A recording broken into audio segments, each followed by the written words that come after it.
दोस्तों, कुछ कहानियां वक्त के साथ धुंधली पड़ जाती हैं और कुछ कहानियां वक्त के हाथों ही लिखी जाती हैं।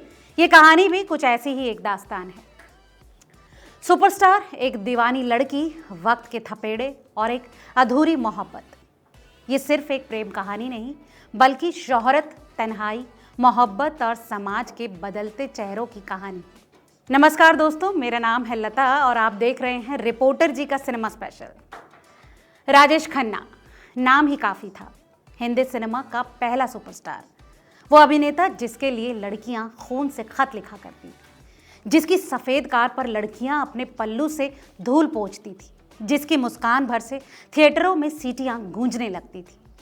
और दूसरी तरफ अनीता अडवाणी, एक लड़की जिसने 13 साल की उम्र में अपना दिल हार दिया। लेकिन ये प्रेम कहानी जो बॉलीवुड की परियों की कहानी जैसी लगती है, वो थी नहीं।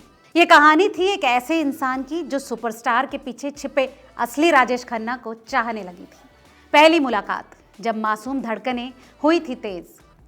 दोस्तों, कहते हैं कि प्रेम और भाग्य का कोई तर्क नहीं होता। जयपुर की रहने वाली अनीता अडवाणी एक मध्यम वर्गीय परिवार से आती है। परिवार का एक सदस्य राजेश खन्ना को जानता था और इसी बहाने उनकी मुलाकात हुई सुपरस्टार राजेश खन्ना से। एक तरफ 13 साल की आम सी लड़की और सामने 30 साल का सुपरस्टार। ये वही वक्त था शायद जब अनीता ने पहली बार जाना कि प्रेम होता क्या है। शायद राजेश खन्ना ने भी पहली बार एक मासूम मोहब्बत देखी। यहीं से इनकी मुलाकातें बढ़ी। अनीता को पहली बार राजेश खन्ना से मिलने के लिए बुलाया गया। उन्हें मेकअप रूम में इंतजार करने को कहा गया।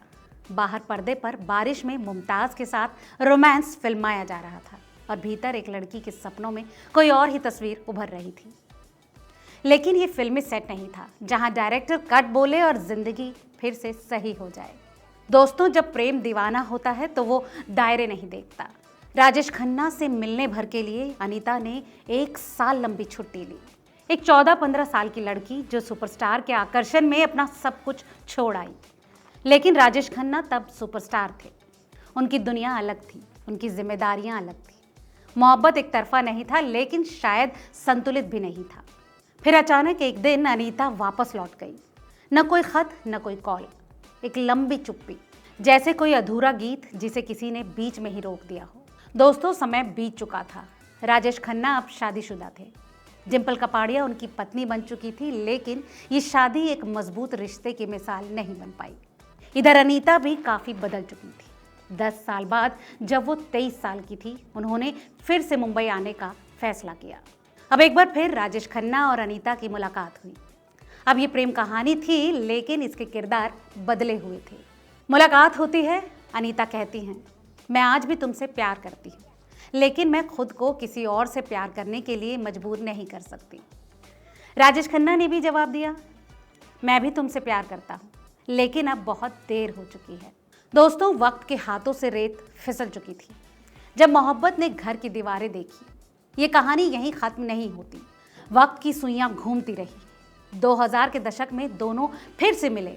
मुलाकातें बढ़ी और साल 2006 में अनीता राजेश खन्ना के साथ रहने लगी।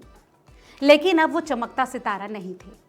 वो अभिनेता जो कभी सबसे बड़ा स्टार था, अब अकेला था, बीमार था, लोग उन्हें भूल चुके थे। वो जिंदगी के उस मोड़ पर थे जहां साथ देने वाला कोई नहीं था।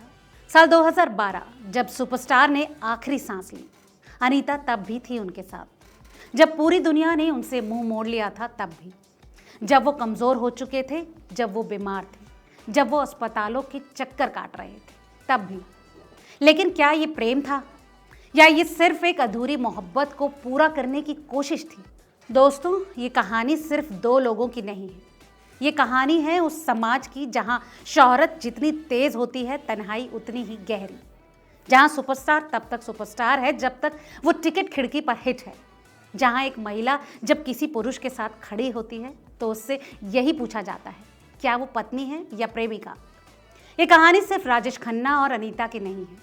ये बॉलीवुड की उस हकीकत की कहानी है जहां चकाचौंध के पीछे गहरा अंधेरा भी है। आज अनीता कहाँ है? शायद कहीं खो गई है, जैसे हर अधूरी मोहब्बत खो जाती है।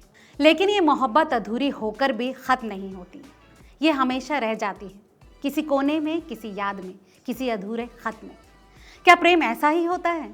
जो वक्त के साथ मिट जाता है लेकिन फिर भी किसी दिल के किसी कोने में धड़कता रहता है। सोचिए, समझिए, महसूस कीजिए, क्योंकि ये सिर्फ राजेश खन्ना और अनीता अडवाणी की कहानी नहीं, ये उन तमाम रिश्तों की कहानी है जो वक्त के थपेड़ों में कहीं ना कहीं अधूरे रह जाते हैं। अपनी राय हमें कमेंट सेक्शन में ज़रूर दें और ऐसी तमाम और दिलचस्प कहानियों के लिए देखते रहिए रिपोर्टर।